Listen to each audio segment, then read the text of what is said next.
Oh, that's definitely being cut. All right. It's going to stay in now. No. It's...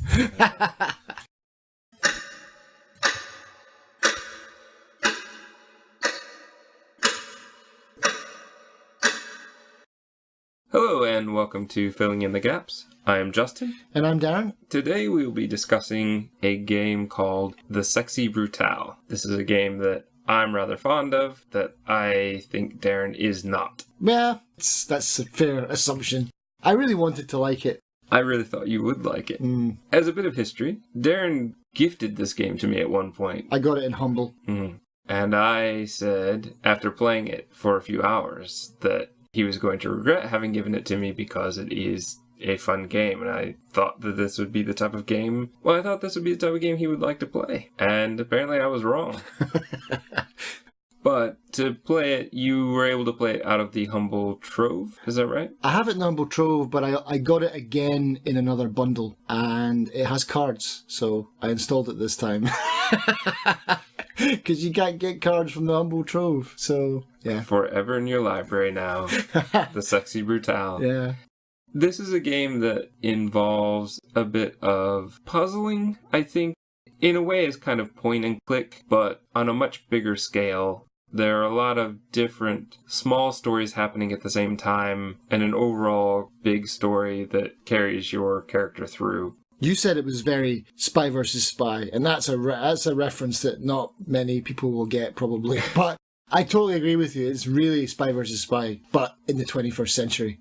And so much more than what that game ever could have done. I mean, obviously, there's the comic strip, which is probably much more popular than the tiny game that we played back in the day. But it is a game of kind of exploration of both the physical environment of the Sexy Brutale, this kind of hotel casino, and exploration of the story as you're given bits and pieces. And like I said, that there's many things going on throughout. So that's, I think, what pulled me in the most is I started to realize that for every small thing that I was noticing, there's a lot more going on, and I would keep finding out more and more as time went on. And I like that. I like that a lot. There is the element of being able to reverse time, kind of start time over again.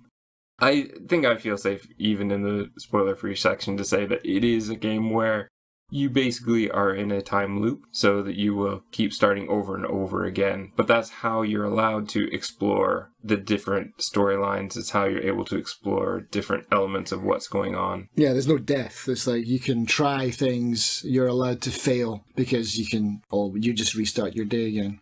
Which can be irritating, but at the same time, it is what makes the game work, and I enjoy it a lot.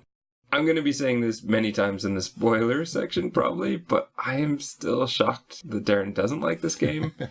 Because it seems everything that he would probably want on paper, but for some reason this game just didn't quite work. I don't know why. I mean, well, I do know why, because I've got like 6 pages of notes why I don't like it. But I agree with you even. This is a game that I totally should like.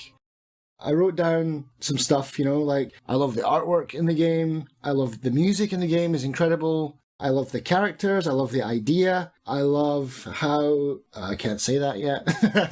Well, the thing that I thought you would love the most is the fact that you love filling in the gaps. And this entire game is about getting hints of story and bits and pieces here and there, and basically you being able to put it all together. But it didn't work for you. Yeah, I mean, like I said, I've got it all written down without going into too much detail about why, but I felt that the game tried to make me look stupid. And I'll explain that later. I felt sometimes I was cheated, and I felt it was being purposely unfair to me. When I thought I had solved something, I was like, wow, this is really clever. And then hopefully I'm rewarded for them being clever and me solving that and being clever. So it's a win-win for both of us. But no, it wasn't that. I felt like the game just constantly tried to cheap shot me every time. And we can discuss that in detail. I've got actual examples throughout the game where they've done it over and over again. That being said, would I recommend it? Yeah, because it's not a bad game. I just don't like it, and that's not the end of the world. But it is, like you said, it is a good game. A lot of people love this game. It's a great idea, and it's something different.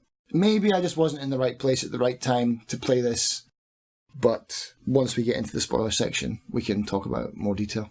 I would definitely recommend it. I think if you are playing most of the games that we've been talking about in the past, this one fits right in there. Oh, yeah, yeah. And I think that if you like puzzle games, if you like point-and-click games, honestly, I think those 2 tags alone would be enough to get most people who listen to this podcast in the door. And I think give it a try, especially if you are a monthly Humble Bundle subscriber. At this point, it's free in the trove. Give it a try.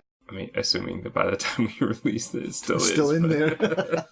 Yeah, so we both kind of recommend it. If what we've said entices you, give it a try. And if you've already played, well, stay tuned for the spoiler section.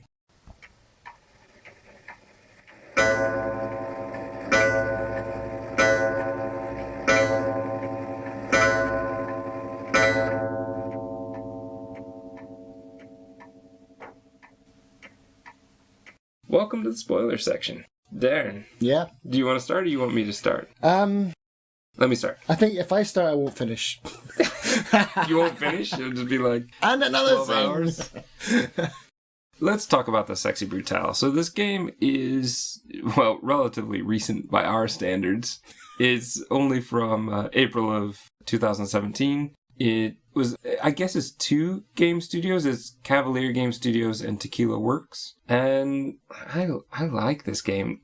Now, I don't like everything about the game. It's not a perfect game, but I think, like you said before, it is something different. And they take a lot of elements from other games, but they made something that feels completely kind of new and special. And I think part of that is what you were saying before about the art style. It's not necessarily my style, but it definitely looks special. It looks like its own thing. Everything pops out in it. It's obviously because it's a game. It's in 2D, but everything is just beautiful. It's really amazing. Every room looks like it's taken months to design and like render it and get it all looking absolutely perfect. They've put a lot of work into how this game looks and how this game sounds as well.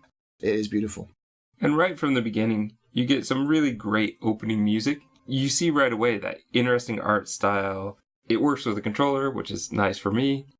There's a bit of exposition right at the beginning saying the Marquis or Marquis? Marquis, yeah. Okay. Throws an extravagant party, but this year no one's getting what they want. And one of the oddest names, Lafcadio Boone, is, basically us. That's our player character. He's passed out, and a woman in red speaks, and she kind of wakes him up, and she gives us a magical mask, and then disappears. In a pool of blood.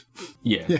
We are given an interesting ability where we can peek through doors, and we can kind of only peek through with a cone of vision. Yeah. So we have to kind of look around the room, even if we're peeking through I guess we're peeking through the lock. Yeah, peeking through the lock. So yeah, if someone's off if someone's off too far to the left or too far to the right, you can hear them, but yeah, you can't see. Oh, who are they? Who is that they're talking to? That adds to the mystery, kind of thing. We can listen for footsteps, and what's even better is even I think people who might have hearing impairment, you can see the footsteps as well. So this helps anybody, but I think that extra step is just nice for players who might not be able to hear as well. We follow a character called Reggie, and we get to see him die. Yeah. And it's going to be difficult to clean that up. It's going to be difficult to clean it out of the stonework, I believe the henchman says, right? And we see the woman in red again, and she says that for a short time the mask will help keep Boone safe, and basically gives him the power to restart the day over and over again. Yeah, because, hang on, sorry. The first mask is the grandfather clock mask, is that right? Or is that the second mask? No, that's the first one. That's the first. So, essentially, what you have to do in the very first thing is you need to follow in a shorter area Reggie and that henchman. We find out the staff are killing the guests, and we need to stop them from killing the guests. So, in this case, it's a pretty straightforward thing. Once you know it, I mean, I played this through for the second time for this podcast, and yeah, the first time took me what felt like ages to figure this out, but the second time, it was really fast. Oh yeah, I need to go here, get the dud bullet, put it in the gun, end of story. So you do that, the gun jams, I guess, on the second shot, and Reggie throws a candlestick at the guy and saves himself at that point. And then no longer feels the need for his mask, so you put on the mask, and you now have the power to have a longer day. So this is really clever as far as building into the story the fact that the first tutorial death it's only 4 hours, yeah, is much shorter, so you don't have to waste as much time. I do believe that as you go through, the murders get longer and longer. The story part gets longer and longer. So they've done a great job of working that into the story and working it into the mechanic as well, that as you get the longer stories, that's when you get the longer days and you don't need them earlier. Yeah. So that was my kind of first issue, was in the tutorial. I mean, I got through the tutorial pretty easily. I don't understand why he drops a blank. I found the gun first, and I kind of knew, because they do give you nice hints where they even highlight it in colours, like, oh, this, inverted commas around it, basically. This could happen. And so you know, okay, I've got to either, like, stuff cotton wool in it to jam it, or I've got to take the bullet out of the gun so he just clicks it. You know what you're going to do, you just got to figure out how to do it. So I'm looking around for bullets, I'm looking around for stuff, but no, the guy who gets shot is the one that drops the blank. It's like, okay, fine, fair enough. I don't like that. I don't get it. Can I stop you there? Yeah, go. Because you missed something. Of course I missed something.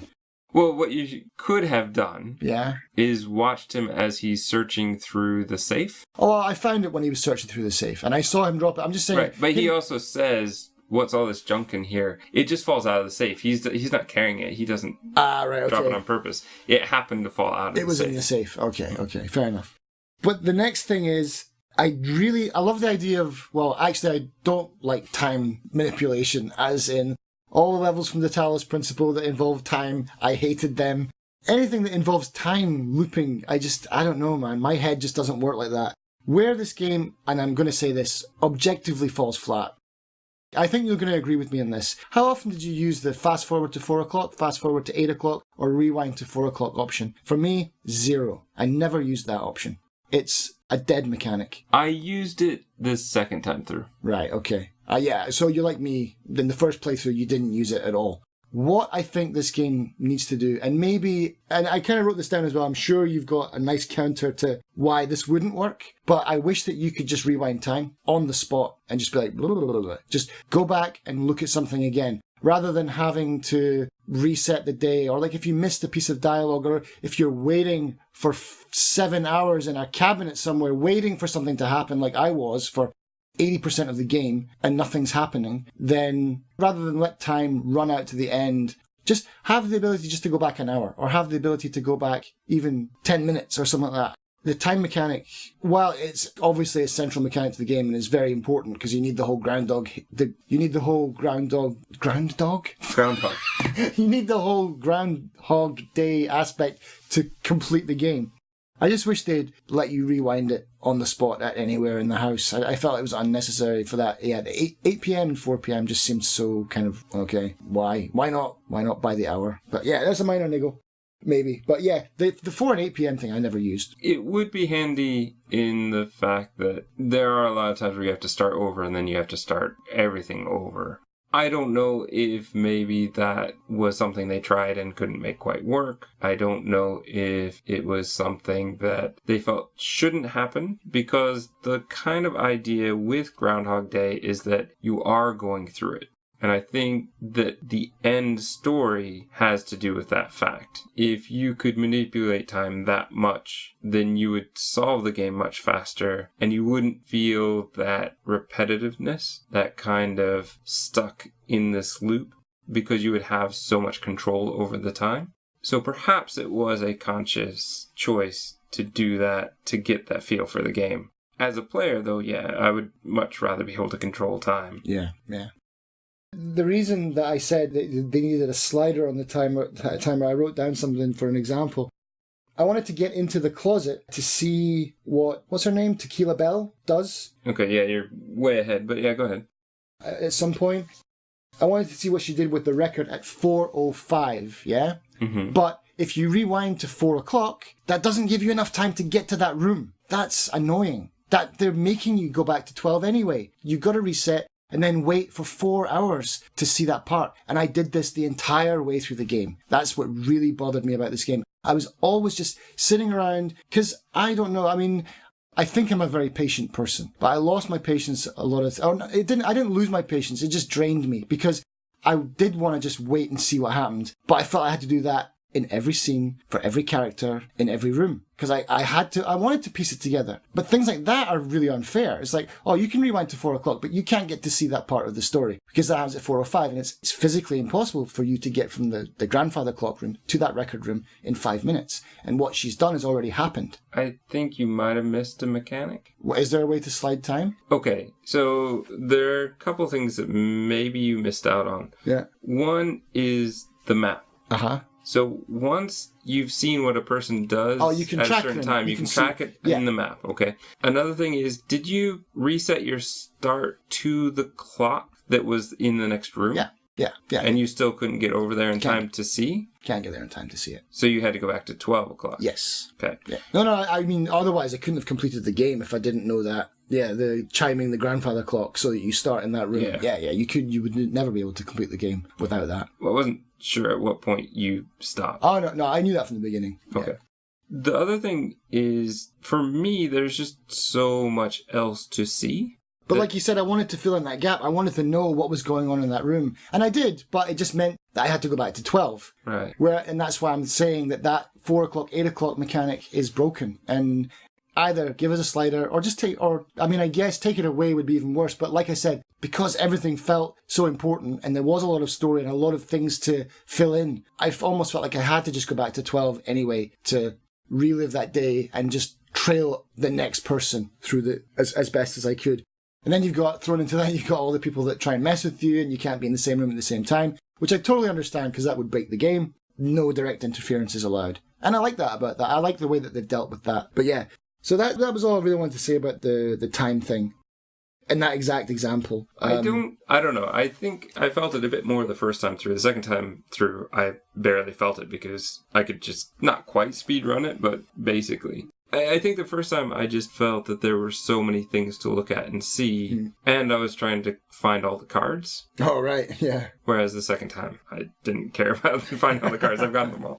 So, oh, did you get them all, yeah? The first time, yeah. I think there were 2 I had to look up in a walkthrough. Is there a whole deck, like 52? Something like that, yeah. I didn't. But I don't know. I guess I just didn't feel that. I did feel that the 4 o'clock and 8 o'clock didn't really make that much sense. Because a lot of times, there's a lot of things I need to do in that time. So, I agree. It's probably not that useful. But there must be some reason why they wanted it. I think even for a second run through, that's the only time I can see it working. You're like, if you know what's going to happen, like, oh, I need to be in this place at 9 o'clock, so I'll just skip to 8. But by that point, you've already solved the problem. The 4 and 8 o'clock doesn't help you solve the problem. Anyway, that's all. Well, maybe it is to be more like your cabinet. It's just the one that you were desperately trying to do. It was ill-timed for what you wanted. Maybe, yeah. So let's talk about the first set of murders. So we have Clay, who's playing some sort of gambling game. Oh yeah, the robot gambling machine. Who looks like the Grim Reaper. And there's also some sort of roulette of shots that he's taking. At the same time, Trinity is... I think this is one of the clever things they did, that a few of the characters are very kind of invested into the Sexy Brutale, into the way it looks and certain aspects of it. So Trinity created all the statues for the play. So whenever you look at a statue, it will say, oh, there's a nice carving of a moth on it, because that's her symbol, apparently. And which is why she's dressed as a moth. And nothing to do with the puzzle, like what I thought it was. I was waiting for this puzzle to appear that never appeared. Oh, man, come on. But she basically is eaten by a giant spider. Yeah, that's right. Yeah. And this, I thought, was a really fun puzzle where it took me a long time the first time, but then once I knew how it worked, it was great. Yeah, I need to get this guy. I mean, there was all kinds of ways I tried to get in and save her ahead of time, or block her, or stop him, especially since I knew he was going to be poisoned. How do I stop him from being poisoned? But basically, it was a timing issue. I need to get him to see what's going to happen to her before she dies. And he goes in and saves her for me. I don't have to save them both. In fact, I don't really have to save either one. I have to get them to save each other. And I did like that. I thought that worked pretty well. Yeah, that's my first point of me feeling stupid. Because I'm like, oh, there's a shot glass. It's labelled. It's a different colour even. And it's on a tray and it's on a wheel like a ticking time bomb. And there's a lot of time between shots. He's got like 12 shots to drink. That gives me a ton of time to get to the bar, looking for drinks. Oh, there's drinks made of poison in here. Maybe there's, what's that room called? The bar? It's not called the Viper Lounge. It's something like that though. The Poison Lounge. But it's like, oh, maybe there's an anti-venom. It's like, so I'm thinking like something that makes sense. Get an anti-venom to stop this. It's poison. And he drinks it and we see that he dies. The result, the end was just such a letdown. It's like something completely old school, broken sword, doesn't make sense solution to a problem. Like put the ring on the cat's tail and then he'll jump and do a backflip and something will come out of his mouth and hit the dog and the dog presses the button. It's like go in the back and do this CCTV thing and then he sees that. It's like you set everything up for this puzzle. It gave me all the information I needed, purposely denied me that for some really abstract solution. That was strike number one for me. I definitely thought differently. Yeah. Because the first thing I found was the codes for the CCTV camera. So then I realized that must be useful and I have to figure that one out. Yeah. I found those and I found the codes for something else, but I don't think I ever got to use them. Or there was different codes for different cameras or something like that. But yeah, so red herring number one, big red herring number one. Okay, fool me once. Let's go. Let's continue. With this, now you have, once you've saved them both, you now get perfect hearing. Yep. And you can now hear people as you go back through the story again. Now, when they were whispering and you couldn't hear them, now you can. Those messages are decipherable, and that's how you get the code for certain rooms. And you can move now on to the next victim, which is Willow Blue. And this one was pretty dark. Yeah, I like this one actually. Because here we have the sacrifice. The suicide. Yeah, she kills herself, and you hear the bell ringing. And the thing is, probably already heard the bell ringing and didn't know why. This is one of the greatest things about this game, is the fact that there are all these hints as to what's going on throughout the Sexy Brutale. There are all sorts of reminders of what the other deaths are. You hear a gunshot, the electricity flickers, you hear a bell. There are all kinds of things that hint at what you will see and remind you of what you've already seen. Yeah, I love that. There's just gunshots going on, people falling out of windows, all at the same time. I love that about the game, because you're like, oh, that's another one I gotta solve. Like, as soon as I saw, like, when you're in the main kind of atrium part, and you see that guy falling through into the garden, you're like, I'll get to him later. So I love that. I absolutely love that.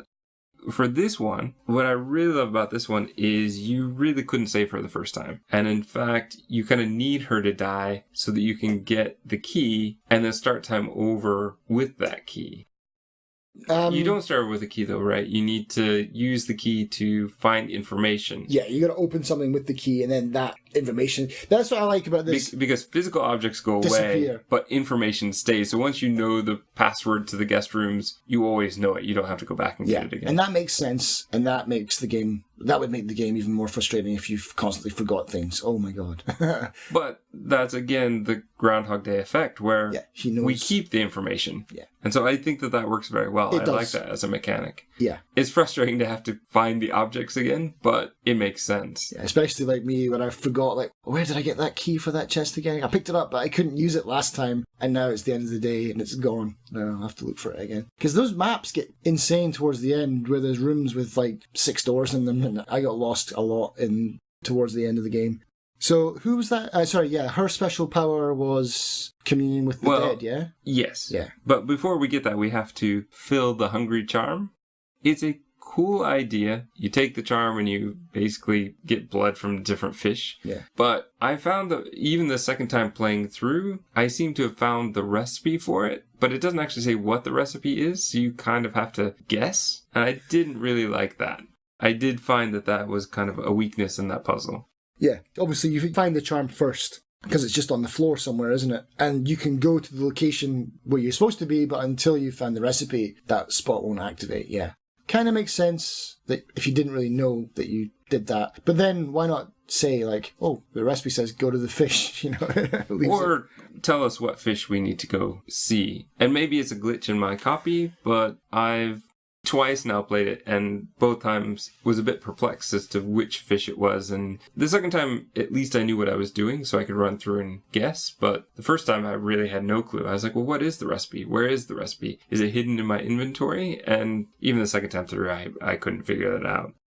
But this is where you have to stop the psycho fish from taking over her and convincing her to kill herself. So I poured water on the candle to stop him. And then you actually get to see him for what he really is, because it looks like a cute little fish, and then you see it as this giant piranha kind of thing. Yeah.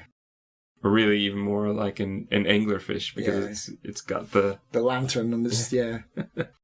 Yeah, with her power, we can see the ghosts. And all of a sudden now there are other things that start to make sense. Because if you had seen the conversation between Tequila Belle and Willow Blue before this point, you would have thought you understood the conversation, but didn't realize that Willow was actually speaking to the ghost, saying things like, get away from here, not talking to Tequila Belle, but talking to the ghost, who's being not very polite about things he's saying about tequila. And yeah, so I thought, oh, that was really interesting to get that extra element of the story. And the ghosts add a whole new element to what's going on in this place. Because there are certain points where you would walk into something and you couldn't go further. Oh, you feel cold. Oh yeah, well, that's because there's a ghost there in your way and you need to talk to them. Yeah. So this takes us to Tequila Belle, who you were already very frustrated with because you would jump to 4 o'clock and not have enough time to go see what she was doing. Yeah. The solution for this one is very simple. It's really easy. Almost too easy, but it took me forever to do this one. Well, I will say, even the second time, I made the mistake of trying desperately to go get the other record. Oh, from the bar. Yeah. Right. Which I think can be done, but it has to be done just perfectly. Right. I did find the first time the timing to be very frustrating. I couldn't seem to quite get the timing right, but the second time through, yeah, I knew exactly what I was doing, and it's great. But this is the time where after she dies and she just gets thrown down the chute. I love that. It's like, here's a ceremonious funeral for you, just down the garbage chute. And she arrives in the spider room, so you could have seen her already. Yeah, because I thought that was Clay from the original part. I thought, oh, he's been bundled in there as well. But no, it's her. I will say this. I think this is possibly the most ridiculous death in the game. Oh, the shattering glass. Yeah. I mean, she's an opera singer, and there are, if you read the stuff, there's the whole, like, this song is special because she hits that special note. It can shatter crystal. Yes, okay, but here's my problem. Okay. What sound wave shatters crystal and also brings it closer to you?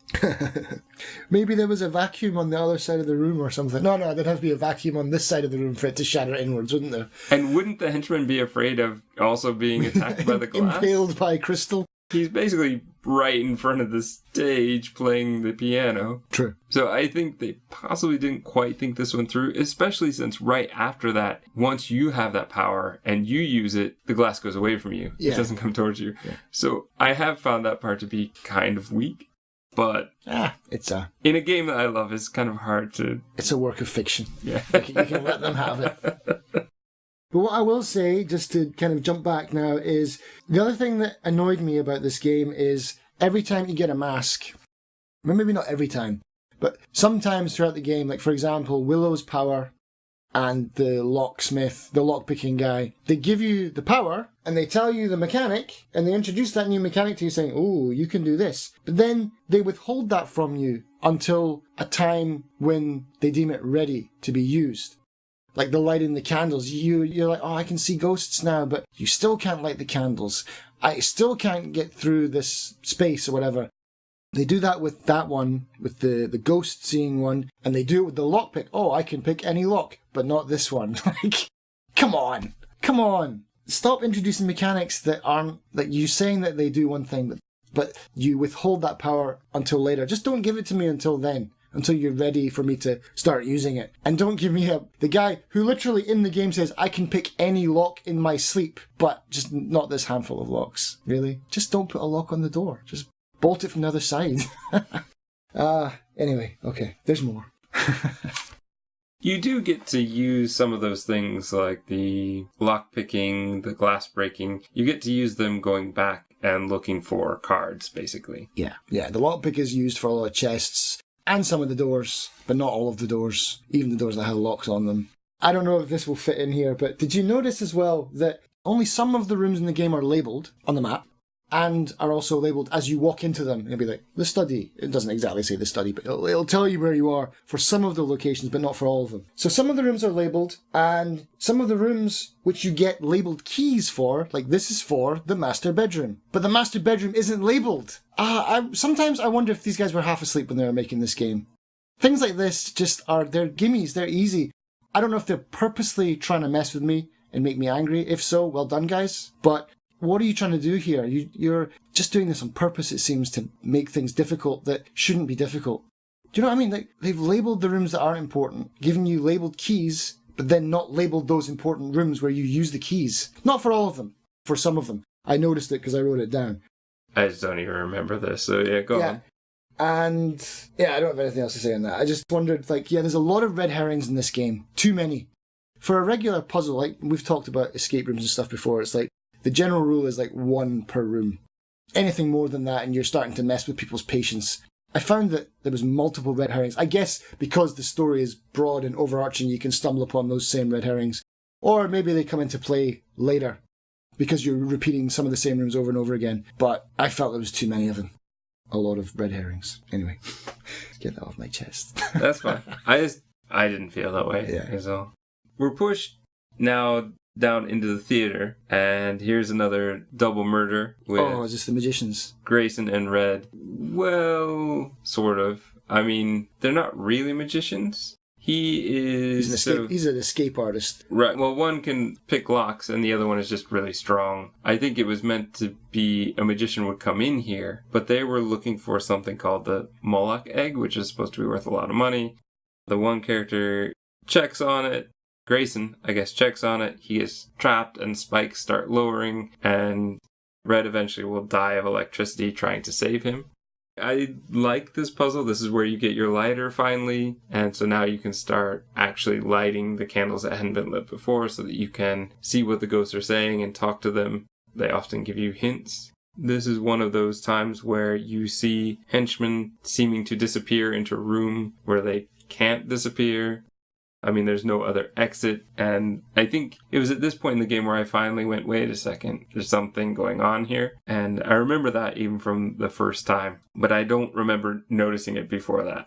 Noticing the henchmen disappearing? Yeah. I'd never noticed it either, no. So here we have to essentially open a secret compartment, which we only find out because we can talk to the ghost. We have to then time opening the gate with Red as he's running in the back, trying desperately to pull the switch. Yeah, you got synchronized switch pulls, basically. Which they've done very well by lighting them, I think, because I remember the first time going, this is going to be impossible. How will I know when he's pulling the switch and when he's not? Oh, do they light them up when he's pulling them? Yes. So I was just mashing it over and over again. I think the first time I played, that's how I did it the first time. No. Yeah, you can pull it. Basically, it's like red, green. So when it turns green, you need to pull it. Right. Oh, that's fair enough. That's a good. See, that's good. That's nice. That was nice of them. One thing I will say here is I hadn't been paying much attention to this. I had forgotten about this from my first playthrough. It was at this point that I've messed up. So somebody died, and I went to the body and got their invitation. The invitation is what gives in your inventory the information about that character and the backstory on that character. So it's kind of sad. You kind of have to wait for them to die, then search the body in order to get the information about them. Second time through, I was not really worried about it the first time. Sometimes it was a bit tricky getting. How do you get the invitation? Because I got one, and then I gave up on getting them. Mm-hmm. How do you get Willow's invitation then? Because you can't reach her on that where she's hanging from. That's a good question. I don't remember. I didn't do it this time, so All right. Okay. So is that how you get all of the invitations then? You got to search. You basically have to mess up, let them die, and then get them from their bodies? Is that so? So there must be 1, 2, 3, 4, 8 invitations or something like that? Is there how many characters are there? 8? 9? 9. Something like that. You don't get the last guy, you don't get it. Well, he can't invite himself, can he? No. I like this puzzle. I like the fact that you had to kind of work in time with somebody else. I liked seeing the guards talk to each other because they sound like Agent Smith from The Matrix. They're just weird, like, is he in position? Yes. How do we feel about that? Excellent. Or whatever it is. It's just, they speak really creepy to each other in short sentences, words at times. I like that about these creepy kind of weird guards, butlers. Were you still playing at this point? What do you mean, sorry? Was I still playing? I thought you stopped. Oh, no, I finished it. Did you finish it? Yeah. Oh, okay. Yeah. I thought you stopped. Because I want to talk about it, because you threatened to just watch it. Oh, I did. But then I decided, like, no, I won't be beat. Because, no, something changed.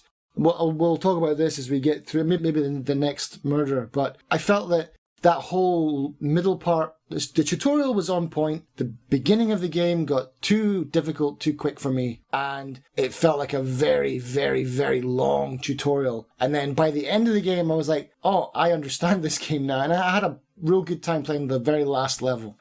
And I saw it through to the end. But yeah, it was just the entire middle part. It was really frustrating. Super, super frustrating. I think the next part is the one that really got you. This is Aurum and Thanos. Yeah. The architect in the wheelchair and the guy, I don't know, I guess he's a musician or something. I don't know what Aurum really does. The guy in the wheelchair? No, the other guy. Thanos is an architect, and he built the house. Designed this. His friend Aurum is a musician. Okay. Yeah. I vaguely remember being something like that. They get burned in an elevator. In an oven, yeah. That leads down to, like the furnace or something it's supposed to. This is tricky. Even the second time through, I remember this being just really tricky and going, I know what I need to do, but the timing and making sure you're doing everything you're supposed to be doing, finding the missing arm for the kind of slot machine, getting through and following, because what I found was I tried to set everything up so that it couldn't be messed up, but it still was. And so I had to go through and make sure that everything was set the way that it was supposed to be.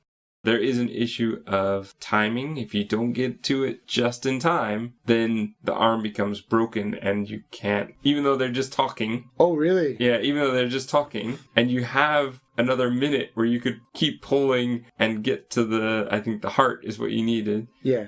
Unfortunately, once they start talking, they're kind of locked in, and so the machine will break. Oh my god, I'm glad I didn't find that out. That would have been another part in my notes. I would have gone nuts if they'd done that. Like, oh, now they're just breaking it on you, like, on purpose? Oh, no. But I wrote here, I'm obviously getting quite angry by this point. I'm writing, remember in Groundhog Day when Bill Murray just commits suicide over and over again? Yeah, that's how I feel. Yeah, you don't get that option, though. Yeah, I almost did in real life.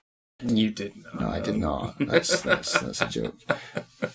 So this level, it was interesting, but yeah, I mean, it was hard. I agree with you. This one was tough. And But I like the fact that, again, they built this up. This one takes a lot of time and a lot of planning and using multiple skills that you've acquired, but I felt like it built up to this. Yeah. And the thing is, really, for me, this puzzle, the first time through, the second time through, this was the most complicated. And I feel like that works story-wise, because after this, you want things to move faster. The mystery starts to be answered, so you want things to happen faster. But until this point, you're still exploring and you're still trying to figure things out. And the rooms in this wing of the house, this is where I said, like, it's like a maze at some points. There's a lot of doors, a lot of places. So there's a lot of exploration you got to do before you even attempt to understand what's going on. I found that by this point, I'm starting to, like, okay, forget the characters. Like, let them die. I just want to see. I've just got to look through all the rooms first. Get items, see where things are. Get any information that I can, because the information will stay with me. Oh, they're dead. Okay, time to rewind. Now, try and track someone. I tracked the Mozart guy, Aurum, first, and then you get to that point where you can't go through, because it's locked. But then I got the handle. You gotta go through the library. You gotta go through the library and all that kind of stuff, yeah. And then I got the handle, I know what's going on, I think I'm being really smart, I've like got the code, and then it's like, I go there and I'm waiting, and it's like, no, that's not the code that I put in, because this doofus is changing all of them to the wrong ones, so it's like, okay, die and do it again. And then for some reason, though, I was flicking all of them just one ahead, one behind, sorry, so the next one would be the heart. The one. But for some reason, maybe I'm wrong, I'm probably wrong, but at least one or two times it felt that it wasn't landing on the right one. I don't know. I think that's the case because I think I found that as well. That's why I was saying it might be a glitch. I had to go back through and I had to follow him. Sure. Yeah. I had to follow him and just correct them all behind him. Or I would go in ahead, I'd put them two ahead just to make sure that he didn't do anything wrong. So it was just a case of me just hitting it one more time and then getting to the right one. This is the other problem. This is maybe why I wrote the note down about the rooms are labelled, because he tells you where all the machines are, but they're not labelled in the game. And that's frustrating as hell, man. It's like, don't even bother giving me the information then. Just say there's 4 machines in the building somewhere. Don't tell me, there's one in the whatever room. The entrance hall. It's like, well, where is the entrance hall? Which one is the entrance hall? But anyway, did it. Satisfactory ending. I love that room. Is brilliant where the furnace is. Like, that's so beautiful just to look at as well. Yeah, so who's next? We had... Well, let me talk to you. The first time through, this is for me, what I would say is the big red herring for me was the fact that, and this is the tip that I gave you before you ever started playing, is that you can't save everybody. Okay. Because what I tried desperately to do for so long was time it so that I could try to save everybody. Can you not save everybody? Not at the same time. Oh, were you trying to save everyone at the same time? Yes. Oh, man. I thought that there would be a way to save everyone, and that must be what I'm trying to do. So, the number of times that I started the day trying to save Clay and Trinity while also trying to save Willow Blue, while also trying to save Tequila Belle, and... No, that's impossible. Yes, it is. But I didn't realize that. I thought that clearly that's what I'm trying to do, is I'm trying to figure out the perfect pattern, the perfect timing to save everyone. I thought that was what the game was building up to. I didn't think you had to do that right now. And No, but that's what I was trying to do. So I was trying to figure out that puzzle. A puzzle that wasn't meant to be solved. Right, yeah. I thought they were just like, you can save them all, but just individually, and then you have to let them die later on. So we'll get into why that's kind of doubly irritating for me a bit later. But it's after this point that I realized that that's not what this game is about, because you're led into a whole new section which is so different than the others. You go through this kind of what I refer to as a double wing puzzle. So there's a door off to the right, a door off to the left. Right in front of you is a kind of tree, and you need to solve all the stuff on the sides before you can get into this main door. And this part, it's a little visually weird, because you go into the room where there's the giant record player, and you're running on the record. Yeah, what was that? You get something in that room. You get a card. You get a card, but why? I was like, it's almost like Alice in Wonderland type stuff. There's another room and I was looking for a way to open up this, but there's it's like piled up books or bits of paper that make a path, but there's a gap in the path. Cards. I was like, cards, and you can't get to the other side. I tried to get to the other side so many times in that, but again, another red herring. Well, I think you need to have all the cards to get across. Oh, can you get across that then? What's on the other side of it? I think the final card, is on the other side. Okay. I think there's a certain... I've not done that for a year, but vaguely remember, I think that you need to have the cards in a certain order to get to that card. You can bridge that to get to the last card. I think they're, it's kind of like the Royal Flush Straight or something. You need to... There's some sort of order to them that you need to have. Makes sense for a casino, yeah. But what I do love, though, is I think the pinball thing was kind of fun. You just get the ball, and then you go and you play that game. You don't really get to play, unfortunately. But you get that. You have to do the weird pattern with the guy on the surgery table. Yeah, I don't know. You have to kind of bring him back to life. I don't know if I missed something. I just did that by trial and error. I don't know if that's how you're supposed to do it, or if there was a way.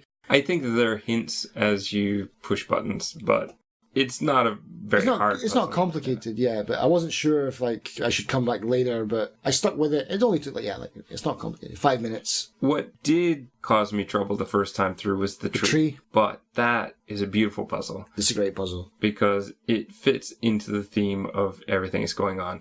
Now, obviously, there is the problem where nothing else in the place changes from time to time. So why is this tree? But I love it symbolically, and I love the way it kind of works thematically with the story and everything that's going on. So I will give it that. I think that it's a beautiful idea for a puzzle. Simple once you know what you're doing. So you basically make the tree grow until that cable glows, and then you can go inside. And now you get to see the guy in the gold skull mask, and you're speaking to the woman in red. There's also a man with kind of another gold mask who's being tortured inside. Now, I will say this. He does say, oh, this looks a bit cruel that I make this man watch until he cries and then drowns in his own tears. And I was like, well, come on. How many tears can you possibly have? I don't think it's quite possible not to make a full tank. If it was just maybe his head in a tank, Yeah. maybe. But even that would be a lot of tears. Yeah. Yeah, it would be, you would need some Ryan Reynolds aviation gin tears for that. One thing I will say at this point is I did double check this. At pretty much any point when story is happening, any cutscene is happening, you can pause the game, which is just something I would love it if every developer would do. Yeah. Because the number of times where some emergency could happen or something could come up and you just want to pause it so that you can go do whatever you need to do and then come back to it and not have to accidentally skip the story. Yeah. I mean, you have to keep in mind that sometimes I'm waiting to like go to the bathroom or something until I've hit a certain point. And you don't know there's a cutscene coming up because the first time you play it. And cutscenes can sometimes be really long. Metal Gear Solid? Not so much in this one, but what? Metal Gear Solid? 45-minute cutscenes? Yeah. So that you cannot skip? Yeah. That's certainly one that I remember. Okay, so the old man in the tank is the battery running everything, apparently. The tank man helps Boone to escape, and we're given the teardrop signet ring, which gets us into the little cabin in the garden. The cabin is on fire. We have to do this thing like, he goes, oh, if only I could have gotten here sooner. Oh, well, I just restart the day. And then there it is. We get in, we meet Eleanor, and she asks us to speak to Lucas. He's got a bad plan going and gives us the ruby heart ring, which is going to get us into the doors, I believe, at the top of the furnace room. Yes, that's right. And Eleanor's mask is going to allow us to walk through mirrors. Which took me a long time to work out, that ruby ring. Because it's got, again, this is another example of where they're messing around with the rules of their game. Way up until then, if it's got like a blue circle around it, that just means you can't go in it. You cannot use that ruby ring on any other blue circle doors, but it works on this one for some reason. That is annoying again. It's like... Yes, but they do specifically tell you that's the room to go to. Oh, did they? I missed that. Did they say it was in the furnace room? Yeah. She says you need to go to the room where... I think it's the woman in red who says that you need to go to the room where Orm and Thanos died and go to that door. Okay, well then that would make sense then. But I think that it's at this point, and really something I have a problem with in this game and probably some other stories as well, but I'll just point it out for this one, is they're a bit heavy-handed with the foreshadowing, to the point where they're basically giving everything away.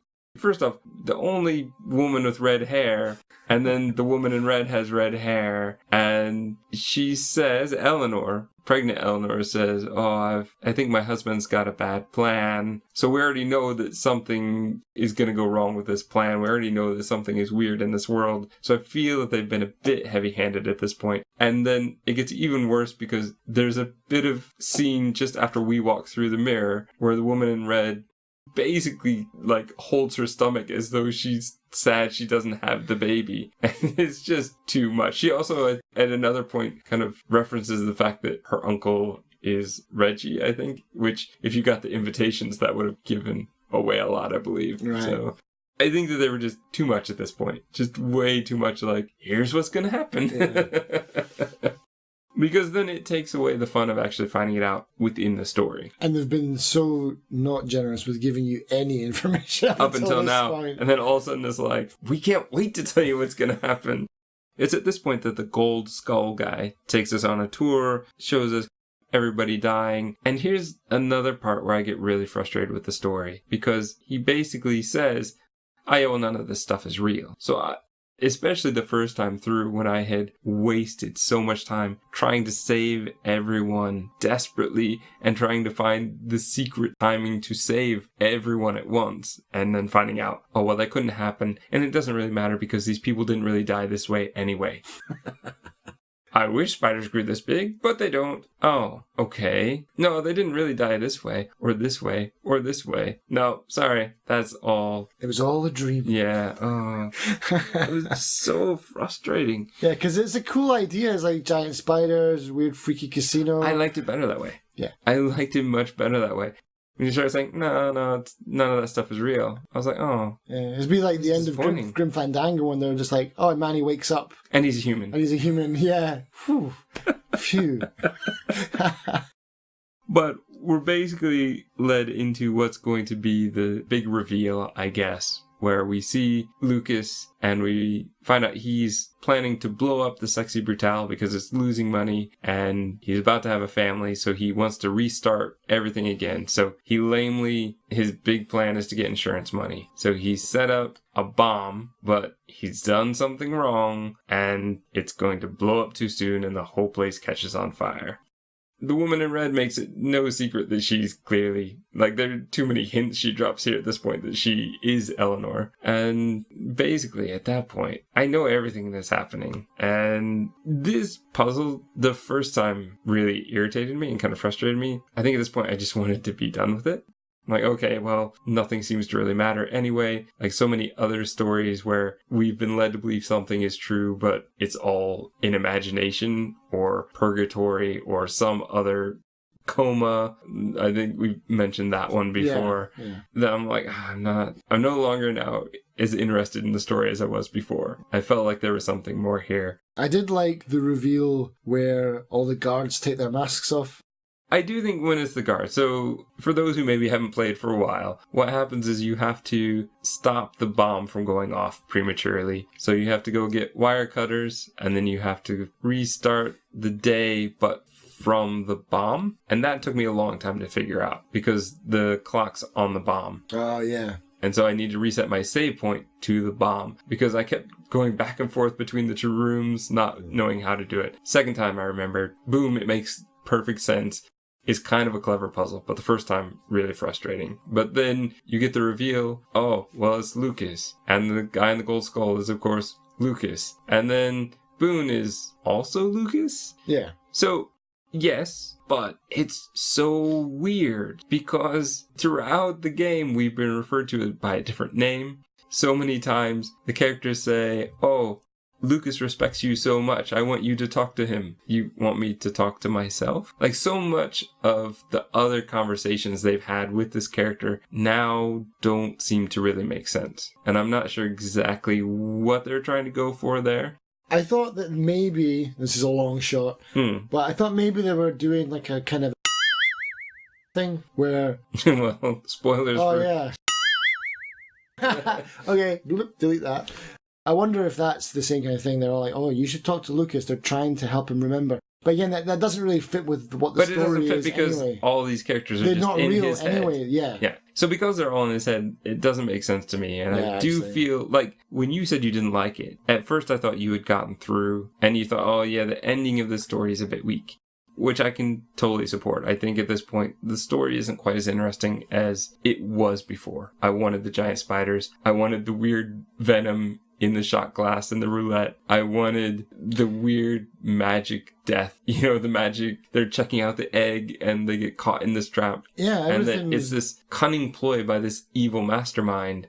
But no, it's all just in our head. It's in the character's head. So, but I mean, even, can you explain it to me? Because I don't, by this point, I think I just switched off. And I was like, so Lucas is Boone, yeah? Yes. Well, it's more like Boone is Lucas. He's old, though, which is why they've shown him with the big white mustache. Right. So he's now old.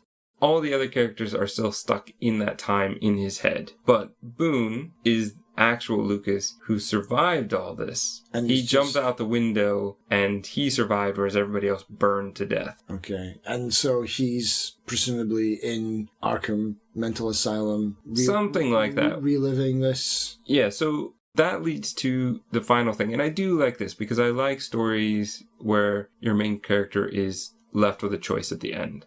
And so you're given the choice to either restart the day or to end it and say, you know what, I can't be completely forgiven, but it's time to move on. And so I do like that. I feel like right at the tail end, they gave me something that I wanted. And you as the character get to make that choice. Do you want to start over? Or do you want to end it and say, yes. Accept responsibility kind of thing. I accept it. And the lady in red says, you know, how long do you think these people would actually want you to suffer? They probably wouldn't want you to suffer forever. Whereas the gold skull version of him is saying, no, we should never be forgiven for this. And so you have to make that choice. And they make some decent arguments on both sides.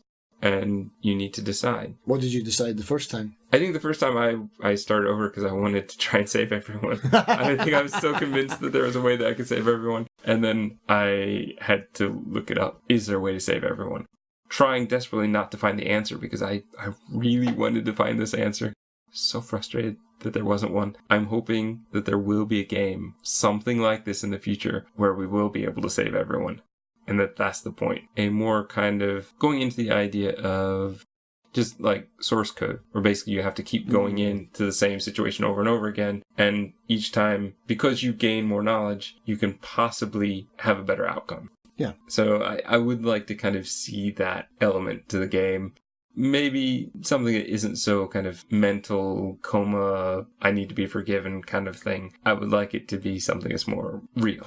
Even sci-fi, like a time travel. Just wasn't there? What was the movie? There was a movie like that where they had like 10 minutes to do something. Not Run Lola Run. Because that was my first thought, which is it's 20 minutes. Yeah, it's 20 minutes. No, it was like a thing where they had a watch and they could hit the watch and then it would just like it would loop like 5 minutes. It was a really short time and they could do something and then they could see what happened that way and then they would loop out of that and then they could keep going back and doing things and that over and over again. I don't know specifically that one, but there is the Nicolas Cage movie, I think Next, where he kind of has that ability to see 5 minutes into the future or something. It wasn't a Nicolas Cage film. Okay. I know that it has weaknesses. I know that it's not a perfect game, but the first time I played it, boy, did I feel like it was something different, something special, something all its own. Taking elements from other things, but really making a unique whole that I really appreciated. I can't argue with that, man. Yeah. And I feel like as of filling in the gaps, I mean, getting to fill in the gaps of what each person is doing, getting the hints leading up to it was just a beautiful way to do storytelling, to give joy through exploration that I don't get in a lot of other games. And so for me, this game was a total win. I was very happy to get it. I was very happy to play it. And I was very happy to play it again a second time, to come at it with kind of veteran eyes. I've been through this before. What is it like to play through the second time? And it's not quite as enjoyable because there's a lot of red herrings throughout. I mean, you can interact with so many different things and get little versions of what Boone thinks about the things he's looking at. But the second time through, it's like, oh no, I'm just going to get right to the end. I just want to get right to the end. So I didn't quite enjoy it as much the second time. But I still think that it is such a special game, a unique game, that it's one I am happy to promote and get people interested in. I'd say the same. I mean, just because I didn't like it doesn't... I mean, that's unfair. I'm not going to say I didn't like it. I may sound like I hated it. There's a lot of things I didn't like about it, but as a game, I appreciate what it's trying to do. And I think there's a lack of these kinds of games that do this kind of stuff, you know? It is a really unique game. I just think that a lot of the things... I don't know, maybe they were missing some people in a certain department, like just to check, you know, like fine-tooth comb some things. They've got a really good overall idea, but I think they missed out a lot of little bits. Even in my notes towards the end here, it's... Again, with the rooms, like they don't label some of the really important rooms, but they do label the bar, which has the word bar already in there. But there's also a subtitle, but this is the bar. Just things like that, where if you'd done some proper kind of QA, then these small niggles wouldn't be in the game. And yeah, I just feel that we're focused on maybe... Obviously, they've got to focus, because it's a hard thing. Managing a game about time travel probably is not very easy. And not probably, isn't very easy. And to make it work as well as they have, yeah. But yeah, red herrings abound, and yeah, like I said, even the part in the bar, as soon as we're talking about the bar, that part in the bar where you got to listen for the password, again, I thought I was being really smart about this, because you go in the wardrobe, and you wait for him, the record's playing, and you can't hear the password, there's just a little music bubble, like, oh, right, okay, restart, go back, and gotta just by the end of it, I was just like, I didn't give a hoot about those masks attacking me. I just I'm running through these rooms now. I don't care about that anymore. It's like burning through it. I don't care if they take my health off. That's obviously not something, they weren't trying to kill you with that ever. They were just like, no, it was you very just can't slow. stay here for that long. Yeah. You can't be here when other things are happening. Exactly. Get out while the story's unfolding. Like, you can't. Which actually, I like that. I think that's fine. That's fine. Because it's otherwise, if they put invisible walls to block you getting into rooms, that'd be a worse problem. But anyway, so I get into that room again the next time. I take the record off. He says the password, but he doesn't say the password. That's right. But he gets let in, and I'm, why? Oh, because I thought I'll listen to the password, and I'll restart the day, and then I'll copy the password. No, you're stupid, Darren. Sorry. And again, stop making me feel stupid. That next thing that, okay, so now I got. He just said it by accident. He doesn't. One of the bar patrons says it. It's like, we all know the password's XYZ. Just let him in. Okay, right. So that's what it is. Okay, you got me again. Just please throw me a bone, guys. And I felt they did that a lot, especially in the middle game. And that's what I mean. By the end of the game, I was fully switched on and I knew what I was doing. But it was a long, frustrating ride to get to that last level. I think that's it. So if you like this episode, if you like what we do, by all means, check out our other episodes or check out our other podcast, Buyer's Remorse, in which we subject each other to games that are in our library, but we haven't played yet. There are a lot of them. A lot of gems.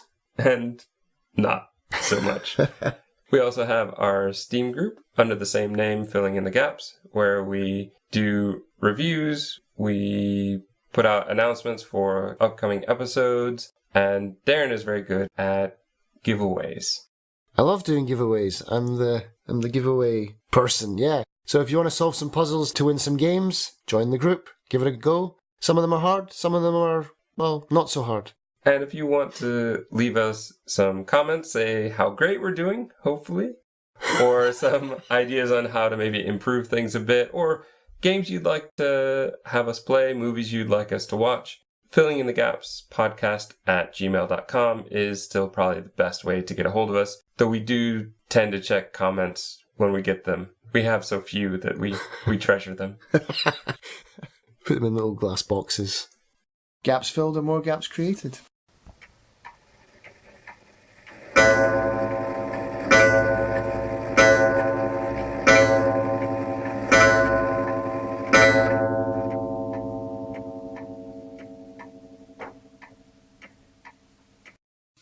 Stop. Is that in your notes? Stop changing the rules. I don't know what that. Stop changing the rules. Oh yeah. Yeah, but this one. Yeah, this room. Just cut all that trash. This. I can't cut to you laughing. Next time. 5, 6, 7, 8, 9, 10. I've got 10 pages, man. I'm not going to be able to finish this. Well, let's just try. Today we're going to be talking about a movie called Synecdoche, New York. This is a Charlie Kaufman film, not just written, but also directed. You like this movie. Yeah, I love this movie, and you know why. I'm not sure I do, because, to be honest, I'm not a big fan. And I've told you that, and that's about as much as I've told you, because I didn't want to get into it. I wanted to save it for now. But here's the problem. The first 30 seconds of a 1-minute trailer were talking about the other films that he had written. The user gets a lower point than a super critic or whatever. Peasants. I'll remember at the end. Anyway. Yeah. Remember at the end. Far into the spoiler section. All this and more on the next episode of Filling in the Gaps.